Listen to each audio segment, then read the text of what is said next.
Hello friends, welcome to AshVal Samayal. இன்னைக்கு நான் பண்ணி காமிக்க போற ரெசிபி குக் வித் கோமாலில அஸ்வின் குமார் அவர் ஒரு எபிசோட்ல வாழைப்பழ மால்புவா பண்ணிருப்பாரு. அதை தான் இப்போ நான் செஞ்சு காமிக்க போறேன். அவர் சொல்லிருப்பாரு பேக்கிங் சோடா இல்லாம எப்படி இப்படி உப்பி வரும் அப்படின்னு சொல்லி கேட்டிருப்பாரு. வரும் அப்படின்னு சொல்லியிருப்பாரு. அதே மாதிரி தாங்க இப்போ நான் பேக்கிங் பவுடர் இல்லாமல் தான் பண்ணியிருக்கேன். நல்ல உப்பி தான் வந்திருக்கு. டேஸ்ட்டும் செம்ம சூப்பராக இருந்ததுங்க. எல்லாருக்குமே ரொம்ப பிடிச்சிருந்தது. வாங்க அதை எப்படி செய்கிறதுன்னு பார்க்கலாம். ஃபஸ்ட்டு இதுக்கு நான் ஒரு லிட்டர் பாலுங்க, அதை நல்லா சுண்டை காய்ச்சி ஃபஸ்ட்டு நம்ம எடுத்துக்கலாம். 1 லிட்டர் பால் வந்து பாதியாக சுண்டுற அளவு, அதாவது 500 ml வர வரைக்கும் நல்லா சுண்டை காய்ச்சி நம்ம எடுத்து ஆற வச்சுக்கலாம். இது வந்து ரூம் டெம்பரேச்சரில் இருக்கணும். பாருங்கள், நல்லா சுண்டை காய்ச்சியாச்சு. இப்போ நான் எடுத்து ஆற வச்சிடுறேன். இப்போது மால்புவாக்கான சிரப் ரெடி பண்ணிக்கலாம். அதுக்கு நான் நாட்டு சக்கரை, அது ஜாகரி பவுடர் அப்படின்னு சொல்லலாம், அது நான் ஒரு கப்பு எடுத்துக்கிறேன். அதுக்கு 1/2 கப்பு தண்ணி விட்டு நல்லா கரையிற அளவு நல்லா காய்ச்சிக்கலாம். காய்ச்சி இதை வடிகட்டி இதையும் தனியாக எடுத்து வச்சுருங்க. இப்போ நம்ம இதுக்கான பேட்டர் ரெடி பண்ணிடலாம், மாவு ரெடி பண்ணிடலாம். அதுக்கு நான் ஒரு 3 ஏலக்கி வாழைப்பழம், இதுதான் அதை யூஸ் பண்ணியிருப்பாங்க, அதனால் 3 ஏலக்கி வாழைப்பழம் எடுத்துக்கிறேன். அது 2 கப்பு கோதுமை மாவில் நான் போட்டு கலந்துக்கிறேன். 2 கப்பு கோதுமை மாவுக்கு 3 ஏலக்கி வாழைப்பழம் நான் எடுத்துக்கிறேன். இது வந்து ஏலக்கி தான் யூஸ் பண்ணியிருப்பாங்க, நீங்கள் வேறு பழம்னாலும் யூஸ் பண்ணிக்கலாம். இப்போ இதில் நான் காய்ச்சி வச்சுருந்த காய்ச்சி ஆற வச்ச பால் இருக்கு இல்லையா, அதை இதில் சேர்த்து ஒரு தோசை மாவு பதத்துக்கு நம்ம இதை கலந்துக்கலாம்.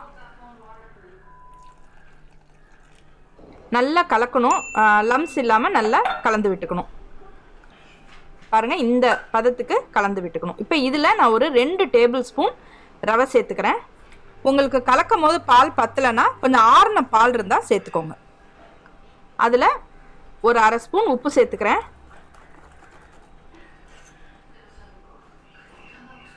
சோம்பு தூள் அது ஒரு 1/2 ஸ்பூன் சேர்த்துக்கிறேன். சேர்த்து இதை நல்லா மிக்ஸ் பண்ணிக்கலாம்.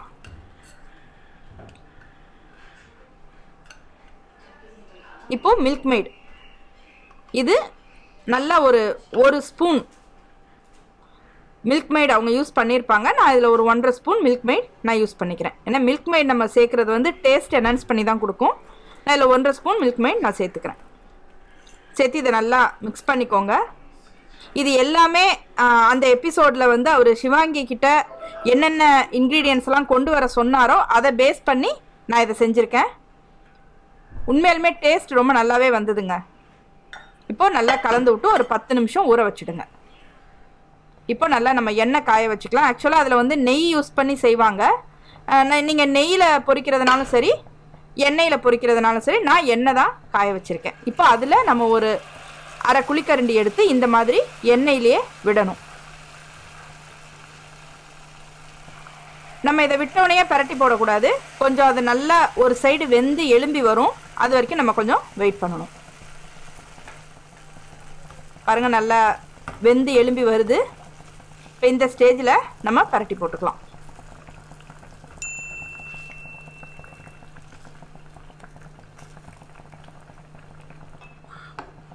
இது பாருங்கள், நல்லாவே உப்பி வந்ததுங்க. இதில் நான் பேக்கிங் பவுடரோ பேக்கிங் சோடாவோ எதுவுமே நான் ஆட் பண்ணவே இல்லை. நல்லாவே இது உப்பி வந்தது. இப்போ நம்ம இதை எடுத்து வச்சுக்கலாம்.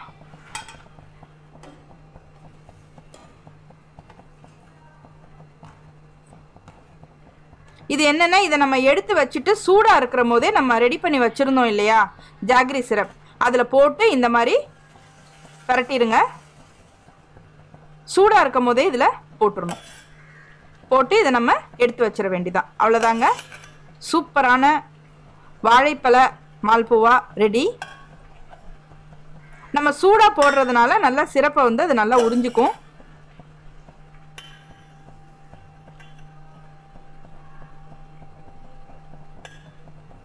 பாருங்க, நல்லா இந்த மாதிரி பரட்டி விட்டுக்கோங்க. நல்லா கோட் ஆகிடும். இது ஊற ஊற இன்னும் டேஸ்ட் நல்லாயிருக்கும். பாருங்க, ரொம்ப டேஸ்ட்டாக இருக்குங்க. இதை கண்டிப்பாக நீங்கள் வீட்டில் செஞ்சு பாருங்கள், உங்களுக்கும் இது பிடிக்கும். ஒரு நிமிஷம் இந்த மாதிரி நீங்கள் பரட்டி விட்டு எடுத்தீங்கனாலே போதும். ரொம்ப நேரமும் அது ஊறணும்னு அவசியம் இல்லை. நம்ம சூடாக போடுறதுனால டக்குன்னு அது அந்த சிரப்பை உறிஞ்சிக்கும்.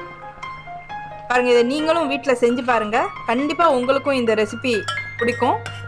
இந்த வீடியோ உங்களுக்கு பிடிச்சிருந்ததுன்னா லைக் பண்ணுங்கள், ஷேர் பண்ணுங்கள், கமெண்ட் பண்ணுங்கள். நீங்கள் ஃபஸ்ட் டைம் என்னோடய சேனலை பார்க்குறவங்களா இருந்தால் என்னோடய சேனலுக்கு சப்ஸ்கிரைப் பண்ணுங்கள். பக்கத்தில் இருக்க பெல் பட்டனையும் ப்ரெஸ் பண்ணிக்கோங்க. தேங்க்யூ.